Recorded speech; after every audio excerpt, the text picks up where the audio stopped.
Hello, good morning बच्चों। तो आज हमारी ये जो इंट्रोडक्शन टू अकाउंटिंग है उसकी लास्ट क्लास है। आज मैं आपके इस chapter 1 11th class for the financial year 24-25 के लिए जो भी सारी चीज़ें बच रखी हैं उन सबको कंप्लीट करूंगा। तो चलिए शुरू करते हैं अपने चैप्टर 1 के आखिरी पार्ट को, और फिर आपको हम नया कुछ सिखाएंगे। तो चलिए, अगर मैं सबसे पहले आज बात करूं बेटा लिमिटेशंस की, तो आज हम शुरुआत कहां से करेंगे बेटा? लिमिटेशन से। लिमिटेशन से हम शुरुआत करेंगे। आपने अभी तक अकाउंटिंग की सारी अच्छाइयां पढ़ी हैं, अकाउंटिंग ये, अकाउंटिंग वो, अकाउंटिंग से ये पता लगता है, बट बेटा कुछ लिमिटेशंस हैं जो आज हम अकाउंटिंग की पढ़ेंगे। और limitations are very important from your exam point of view. Exam में अगर 10 स्कूलों के पेपर देखे जाएं तो उसमें से मोर देन 7 स्कूल्स में लिमिटेशंस पूछे ही पूछे जाते हैं। तो पहला लिमिटेशंस आपका क्या है? Accounting is not precise. Accounting, अगर मैं बात करूं कि क्या ये कंप्लीटली फ्री है बाइसनेस से? नहीं। अकाउंटिंग में कहीं ना कहीं आपका जजमेंट यूज होता है और आप उसमें बाइसनेस हो सकते हैं। अगर मैं लिमिटेशंस की बात करूं, पहले उसकी इसको मैं एक्सप्लेन करूं, तो आपको बेटा अकाउंट्स में बहुत सारे मेथड होते हैं अप्लाई करने के। जैसे मैं आपको एक सिंपल सा एग्जांपल बताऊं, आपको क्या करना होता है, एक वर्ड होता है डेप्रीशिएशन। क्या वर्ड होता है? डेप्रीशिएशन। डेप्रीशिएशन का मतलब होता है reduction in the value of fixed asset. मतलब आपने सपोज करो एक एसी खरीदा और उस एसी की कॉस्ट है 50,000। अब आप मुझे बताओ, ये एसी हर साल धीरे धीरे इसकी वैल्यू रिड्यूस होती रहेगी? कोई भी चीज अगर आप खरीदते हैं, घर में अगर आपने गाड़ी भी खरीद रखी है 10 लाख की, तो क्या 5 साल बाद भी उसकी मार्केट में वैल्यू 10 लाख ही होगी? नहीं। हर एसेट्स की जो कि हम यूज करते हैं वैल्यू धीरे धीरे कम होती है। तो इस डेप्रीशिएशन को चार्ज करने के दो मेथड होते हैं।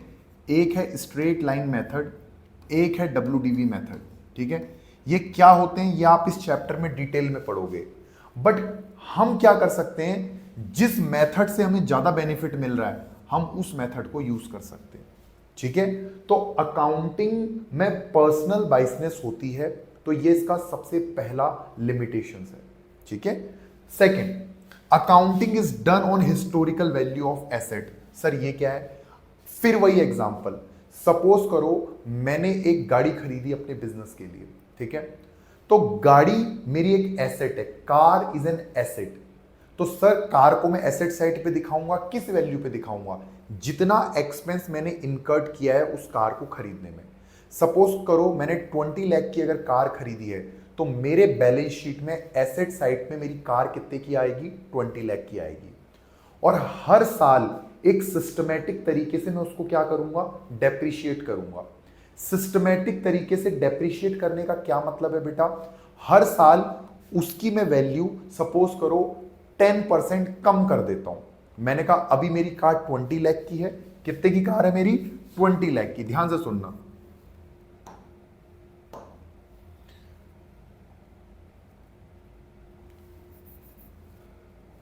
अभी मेरी कार 20 लाख की है और मैं कह रहा हूं हर साल इसकी वैल्यू 10% से रिड्यूस हो जाएगी। ठीक है, ये अकाउंट्स में आपको पहले ही बताना होता है।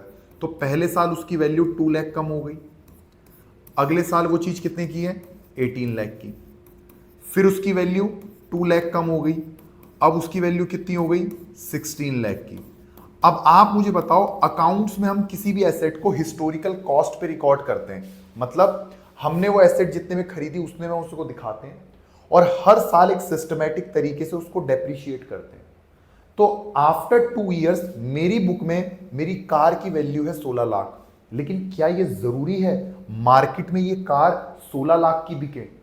हो सकता है इस कार की मार्केट में वैल्यू सिर्फ 10 लाख रह गई हो, या हो सकता है अभी भी मार्केट में इसकी सेलेबल वैल्यू 18 लाख हो।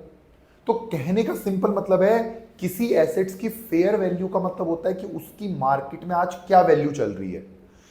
हमें फेयर वैल्यू पे अपने एसेट को अकाउंट में हम नहीं दिखाते, हम दिखाते हैं हिस्टोरिकल कॉस्ट मेथड के अकॉर्डिंग कि जितने में हमने उसको खरीदी वो उसकी वैल्यू, और हर साल उसको धीरे धीरे एक सिस्टमैटिक तरीके से रिड्यूस करो, जिसे डेप्रीशिएशन कहते हैं। उस एसेट की मार्केट में एक्चुअल वैल्यू क्या चल रही है उससे हमारा कोई लेना देना नहीं होता, जो कि गलत बात है। अगर इस कार की वैल्यू मार्केट में आज 12 लाख की है लेकिन हम तो इसे 16 लाख की दिखा रहे हैं, तो बताओ क्या बैलेंस शीट का हम ट्रू एंड फेयर व्यू अपने यूजर्स को दे रहे? नहीं। तो दूसरा लिमिटेशन जो है कि ये हिस्टोरिकल वैल्यू को रिकॉर्ड करता है, करंट मार्केट वैल्यू क्या चल रही है इससे इसका कोई लेना देना नहीं है। Third point, ignores the effect of price level change. बेटा आप मुझे एक बात बताओ, प्राइस लेवल चेंज का मतलब होता है कि आपके पैसे की वैल्यू हर बार चेंज होती रहती है। अगर मैं बात करूं 2010 की, अगर आपके पास 2010 में 1 लाख रुपए थे, कितने रुपए थे बेटा 2010 में आपके पास? 1 लाख रुपए। तो 2010 में आपके पास 1 लाख रुपए थे और 2024 में भी आपके पास 1 लाख रुपए हैं। तो बताओ क्या इन दोनों की सेम वैल्यू है? क्या 2010 में आप 1 लाख का जितना सामान खरीद सकते थे, क्या आज भी 1 लाख का आप उतना सामान खरीद सकते हो? नहीं खरीद सकते बेटा। अगर मैं बात करूं 2010 की, तो 2010 में मैं कम से कम 1 लाख रुपए में 2 बाइक या 2 स्कूटी खरीद सकता था, लेकिन 2024 में मैं आपका 1 लाख में सिर्फ 1 स्कूटी खरीद सकता हूं। तो आपके मनी की परचेजिंग पावर टाइम के साथ रिड्यूस होती रहती है। उस चीज को अकाउंटिंग कहीं दिखाता ही नहीं है कि पैसे की वैल्यू जो रिड्यूस हो रही है। अगर मेरे पास 2020 में भी 1 लाख रुपए पड़ा हुआ है कैश और आज भी 1 लाख पड़ा हुआ है, तो जो 2020 का 1 लाख है उसकी वैल्यू ज्यादा थी एज कंपेयर टू 2024 के 1 लाख की। तो ये जो प्राइस लेवल चेंज का इफेक्ट है इसको हमारा अकाउंटिंग नहीं दिखाता। अगला, इग्नोर्स क्वालिटेटिव इंफॉर्मेशन। सर ये क्वालिटेटिव इंफॉर्मेशन क्या होती है? बेटा क्वालिटेटिव मतलब क्वालिटी को इग्नोर करता है। ये बताओ हमारे इंडस्ट्री में अच्छे रिलेशन है, मेरे इंप्लॉई स्किलफुल हैं, मेरे मैनेजर्स के अंदर लीडरशिप क्वालिटी है, मैं अपने कस्टमर से अच्छा रिलेशन मेंटेन करके रखता हूं, क्या इससे बिजनेस को फायदा नहीं होता? इससे बिजनेस को फायदा होता है। पर क्या इस चीज को मैं रिकॉर्ड कर सकता हूं? नहीं। मेरे इंडस्ट्री में कितने रुपए के अच्छे रिलेशन हैं और अंबानी के अगर किसी से अच्छे रिलेशन है तो वो कितने रुपए के हैं, इन दोनों की मनी वैल्यू आप नहीं निकाल सकते। इसलिए ये एक लिमिटेशन बन जाता है कि क्वालिटी को ये इग्नोर करता है। Affected by window dressing. The word window dressing, window dressing का मतलब होता है दिखावा करना। आपको पता है बेटा आपके अकाउंट्स मैनिपुलेट हो सकते हैं, उनमें छेड़छाड़ करी जा सकती है फेवरेबल पोजीशन दिखाने के लिए। इसका सिंपल मतलब है ये पॉसिबल होता है। अब वो कैसे पॉसिबल होता है वो डिटेल में मैं नहीं जाऊंगा, बट हां अगर आपको अपना प्रॉफिट इंक्रीज करना है या अपने प्रॉफिट को रिड्यूस करना है तो अकाउंट्स में ये मैनिपुलेशन किया जा सकता है। तो विंडो ड्रेसिंग का मतलब है जैसे आप मार्केट में कपड़े लेने जाते हैं बेटा, तो आप देखते होंगे अच्छे अच्छे डमी को कपड़े पहना के रखा जाता है, जिसे देख के आप अपने आप को इमेजिन कर लेते हो कि अगर मैं भी यही कपड़े पहनूंगा तो मैं भी ऐसा लगूंगा, और आप वो कपड़ा खरीद लेते हो। लेकिन आप पे वो चीज इतनी अच्छी नहीं लगती जितना उस डमी पे लग रही थी। क्यों? क्योंकि डमी के थे एब्स, आपका है तोंद। तो कहने का सिंपल मतलब है बेटा आपको दिखाया ऐसे जाता है कि पता नहीं ये अकाउंट्स देख के आप बिल्कुल ही अट्रैक्ट हो जाएंगे, बट रियलिटी में ऐसा नहीं होता। तो अकाउंट्स में मैं नहीं कह रहा कि सब ऐसा करते हैं, बट अकाउंट्स को मैनिपुलेट किया जा सकता है, उसको मैनिपुलेट करके फेवरेबल पोजीशन या फेवरेबल परफॉर्मेंस बनाई जा सकती है। तो ये भी आपका एक लिमिटेशंस है। तो accounting is not precise, accounting historical value को किया जाता है, प्राइस लेवल चेंज को इग्नोर किया जाता है, क्वालिटेटिव इंफॉर्मेशन को इग्नोर किया जाता है, और विंडो ड्रेसिंग हो सकती है। These are the limitations of accounting, one of the most important part of chapter 1। तो इसको छोड़ना मतलब अपने 4 से 5 नंबर गंवाना। तो चलिए आगे बढ़ते हैं। अब एक नया टॉपिक है बेटा, ये है बुक कीपिंग, ये है अकाउंटिंग, ये है अकाउंटेंसी। ये भी आज मैं जितने टॉपिक डिस्कस कर रहा हूं वो सारे टॉपिक इंपॉर्टेंट हैं। अगर इंपॉर्टेंट टॉपिक है सर, इंपॉर्टेंट क्यों? बुक कीपिंग है क्या?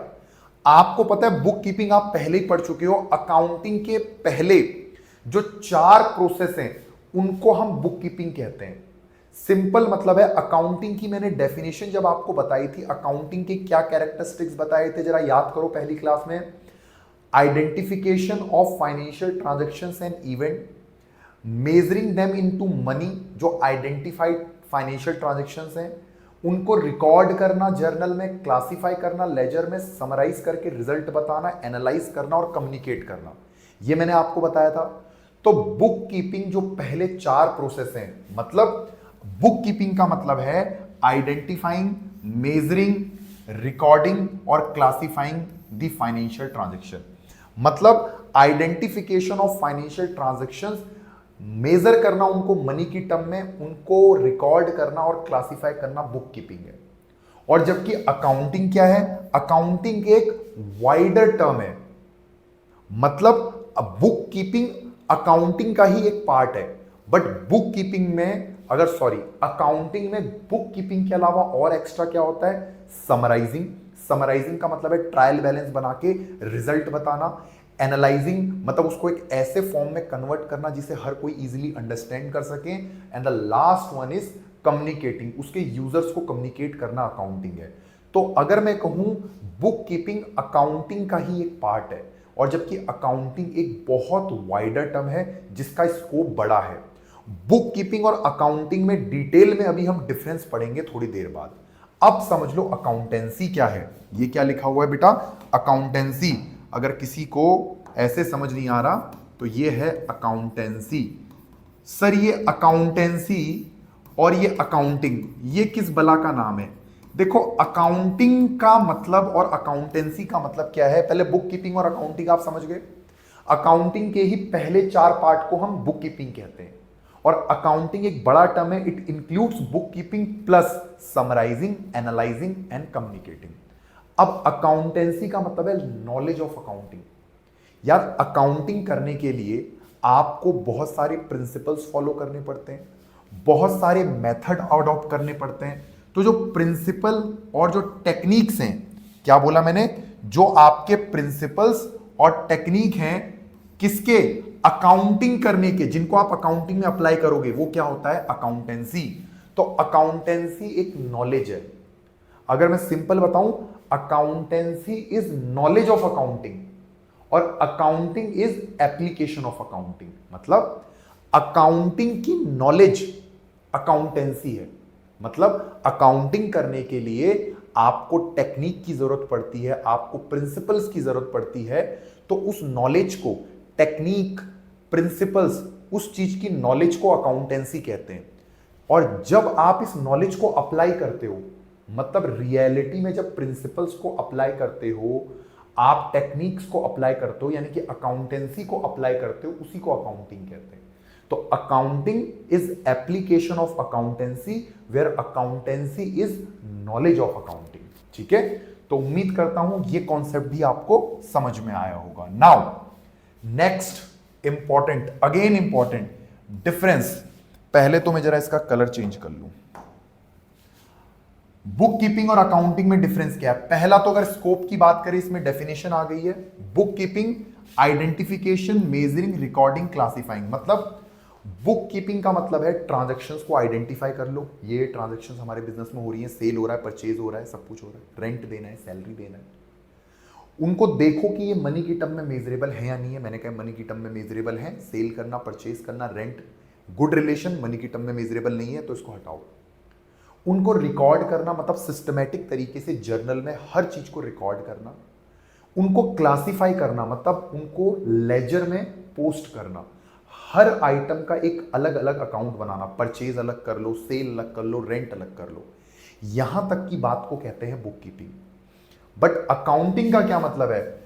बुक कीपिंग के एडिशन में accounting also include summarising. In summarising हम फर्स्ट प्रिपेयर करते हैं trial balance, then trial balance की हेल्प से बनता है ट्रेडिंग पीएनएल, जिससे प्रॉफिट या लॉस पता लगता है, बैलेंस शीट जिससे एसेट्स और लायबिलिटी की पोजीशंस पता लगती है, देन उसका इंटरप्रेटिंग एंड कम्युनिकेटिंग, यहां पे एनालाइजिंग भी था, उस डाटा को एक ऐसे फॉर्म में कन्वर्ट करना जिससे हर कोई इजीली अंडरस्टैंड कर सके, और कम्युनिकेटिंग मतलब अकाउंट्स के बहुत सारे यूजर्स होते हैं, we have already discussed about the same in our last class, तो उन यूजर्स को कम्युनिकेट करना अकाउंटिंग है। तो अकाउंटिंग एक वाइडर टर्म है।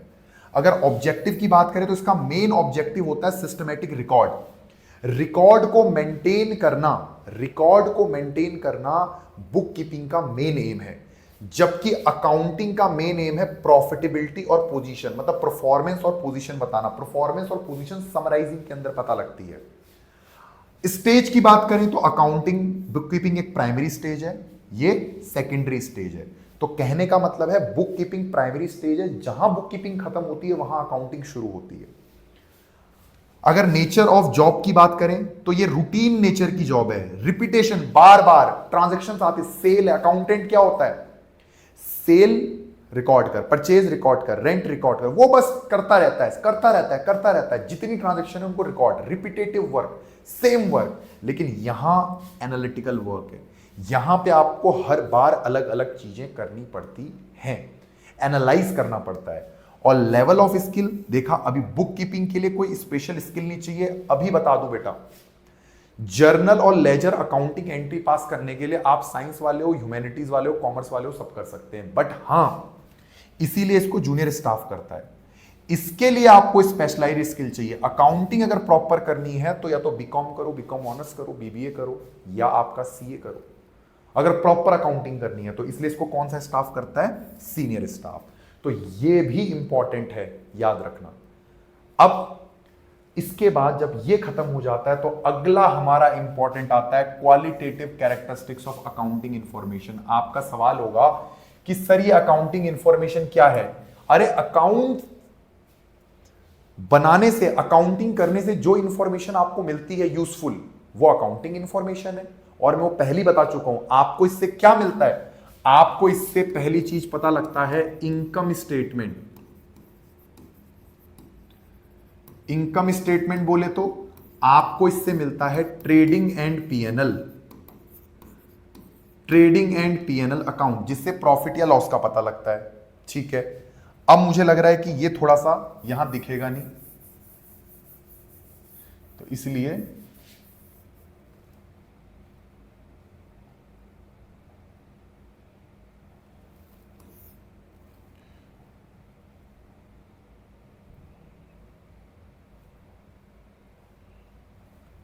ठीक है। अगर हम बात करें तो याद है ट्रेडिंग एंड पीएनएल, ये क्या है? एक अकाउंटिंग इंफॉर्मेशन है, जिससे क्या पता लगता है आपको? प्रॉफिट और लॉस के बारे में। बैलेंस शीट, ये एक अकाउंटिंग इंफॉर्मेशन है, जिससे क्या पता लगता है? एसेट्स और लायबिलिटीज। और आपका एक नई चीज है cash flow statement. Cash flow statement, cash flow statement का मतलब है आपका cash and cash equivalent. Cash equivalent मतलब जिसको कैश के बराबर माना जाता है। अगर आपके पास बैंक में पैसे हैं तो वो भी तो लगभग लगभग एक तरह से कैश की तरह ही है। तो एक फाइनेंशियल ईयर में कितना पैसा आया और कितना पैसा गया, ये आपका कैश फ्लो स्टेटमेंट है। डिटेल में 12th क्लास में पढ़ोगे। अभी के लिए आपको ये जानना जरूरी है कि अकाउंटिंग इंफॉर्मेशन का सिंपल मतलब है अकाउंटिंग करके क्या इंफॉर्मेशन मिलती है? ट्रेडिंग पीएनएल, प्रॉफिट या लॉस पता लगता है। बैलेंस शीट, इससे पोजीशन पता लगती है। कैश फ्लो स्टेटमेंट, जिससे पता लगता है कि एक ईयर में कितना पैसा आया और कितना पैसा गया। कैश फ्लो, कितना पैसा आया और कितना पैसा गया फ्रॉम डिफरेंट डिफरेंट एक्टिविटीज। ये डिफरेंट एक्टिविटीज क्या होती हैं, we will discuss in our 12th class. अभी के लिए वो रेलेवेंट नहीं है। तो इन अकाउंटिंग इंफॉर्मेशन का यूज हम करते हैं। और अब आपका सबसे इंपॉर्टेंट सवाल यहां पे है कि क्वालिटेटिव कैरेक्टरिस्टिक्स क्या होते हैं? अकाउंटिंग के क्वालिटेटिव कैरेक्टरिस्टिक्स क्या होते हैं? तो अगर मैं बात करूं अकाउंटिंग के क्वालिटेटिव कैरेक्टरिस्टिक्स की, तो तो वो चार हैं, reliability, relevance, understandability, comparability. Reliability क्या है बेटा? अकाउंटिंग इंफॉर्मेशन बहुत रिलायबल होते हैं, उनमें एरर होने के चांसेस बहुत मिनिमम होते हैं। तो इसका सिंपल मतलब यह है कि अकाउंटिंग इंफॉर्मेशन रिलायबल होते हैं। रिलेवेंस का मतलब अकाउंटिंग इंफॉर्मेशन में वो सारी चीजें होती हैं जो उसके यूजर्स के लिए रिलेवेंट होती हैं। मैं एक इन्वेस्टर हूं, मैं पैसा लगाता हूं, तो अकाउंटिंग इंफॉर्मेशन देख के मैं डिसीजन ले सकता हूं कि कंपनी की पोजीशन या परफॉर्मेंस कैसी है, इतना मेरे लिए वो रिलेवेंट होना चाहिए। मैं एक बैंक हूं, मैं किसी कंपनी को लोन देना चाहता हूं, तो उसके फाइनेंशियल स्टेटमेंट या अकाउंटिंग इंफॉर्मेशन देख के मैं ये एनालाइज कर सकता हूं कि इनको लोन दूं या ना दूं, तो वो रिलेवेंट होता है उसके यूजर्स के लिए। अंडरस्टैंडेबिलिटी, अकाउंटिंग इंफॉर्मेशन में आपका डाटा एक ऐसे फॉर्म में होना चाहिए जिसे कि हर कोई इजीली अंडरस्टैंड कर सके। तो अंडरस्टैंडेबिलिटी एक थर्ड क्वालिटेटिव कैरेक्टर है अकाउंटिंग का।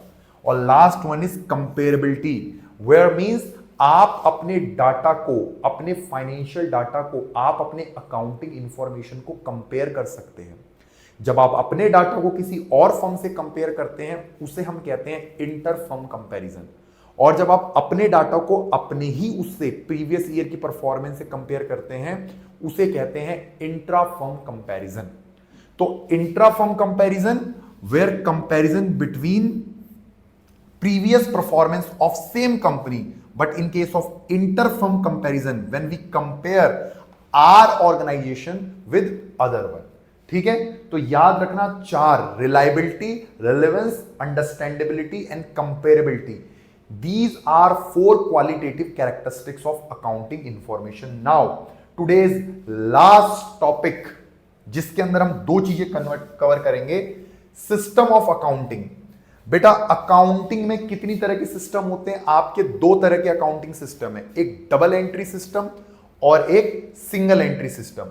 सर डबल एंट्री सिस्टम क्या है जरा बताओगे? बेटा डबल एंट्री सिस्टम आपका ड्यूल एस्पेक्ट प्रिंसिपल पे होता है। आप अपनी 11th क्लास की बुक देखेंगे तो बुक का जो कवर पेज होगा उस पर साफ साफ लिखा होगा double entry book keeping system financial accounting. ये डबल एंट्री का मतलब क्या है?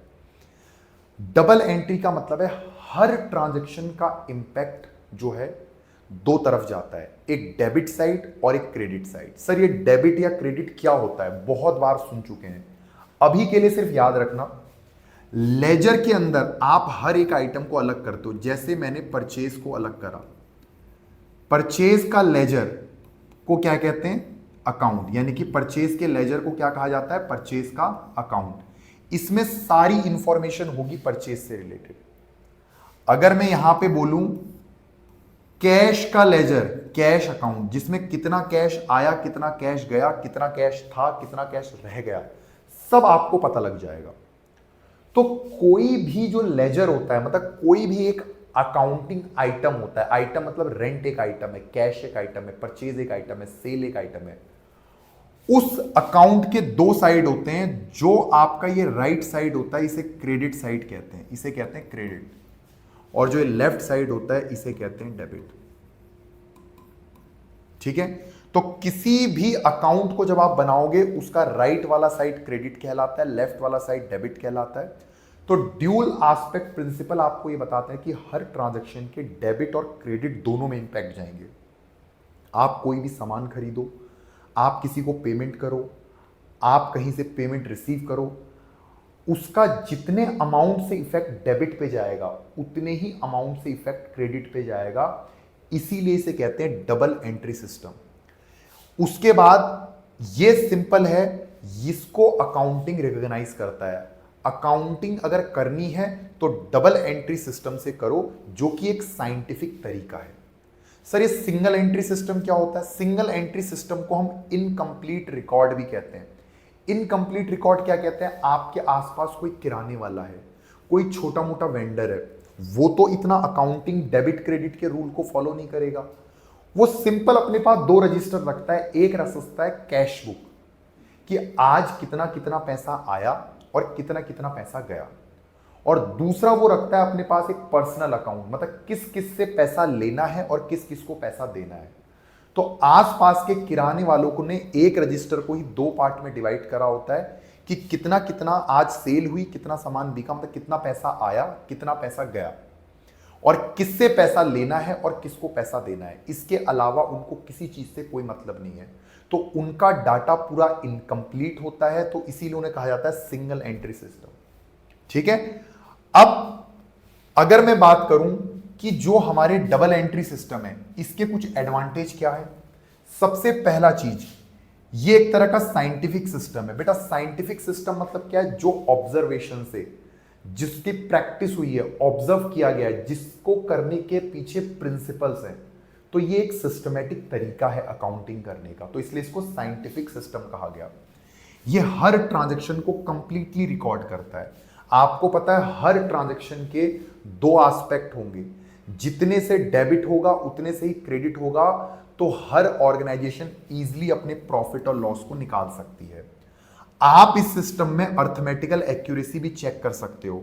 मैंने आपको बताया था ना कि इसमें समराइजिंग के अंदर आप ट्रायल बैलेंस बनाते हो, ट्रायल बैलेंस से चेक होता है अर्थमेटिकल एक्यूरेसी। आपने कभी 10,000 को 1 लाख लिख दिया या 1 लाख को 10,000 लिख दिया, तो इससे आपका ट्रायल बैलेंस मैच नहीं होगा, और ट्रायल बैलेंस अगर मैच नहीं हुआ तो आप समझ जाना कि आपने कुछ ना कुछ गड़बड़ करी है रिकॉर्डिंग या क्लासिफाइंग के वक्त। तो इसलिए इसमें आपकी अर्थमेटिकल एक्यूरेसी भी रहती है। इससे आपको प्रॉफिट लॉस और फाइनेंशियल पोजीशन दोनों का पता लगता है। इस सिस्टम के अंदर ही आप प्रॉफिट एंड लॉस अकाउंट बनाते हो, जिससे प्रॉफिट लॉस निकलता है। आप बैलेंस शीट बनाते हो, जिससे आपकी फाइनेंशियल पोजीशन पता लगती है, जिसमें एसेट और लायबिलिटी, और डिसीजन मेकिंग में तो हेल्पफुल है ये। आप बताओ कोई भी मैनेजमेंट है, उसको टाइम टू टाइम पे बहुत सारे डिसीजन लेने पड़ते हैं, और उस सारे डिसीजन में आपकी हेल्प कौन करता है, अकाउंटिंग। तो ये कुछ इसके एडवांटेज थे। तो जितना भी आपके चैप्टर 1 में इंपॉर्टेंट पार्ट है बेटा, वो मैंने आपको करा दिया है, और उम्मीद करता हूं कि आपको ये चीजें समझ में आई होंगी। अगर आपको कोई भी डाउट है, कोई भी प्रॉब्लम है, आप कमेंट कर सकते हो, और मेरे इस चैनल को जरूर सब्सक्राइब करें। और बाकी हम एक नए चैप्टर के साथ कल फिर आएंगे, जिसमें हम पढ़ेंगे बेसिक अकाउंटिंग टर्म्स।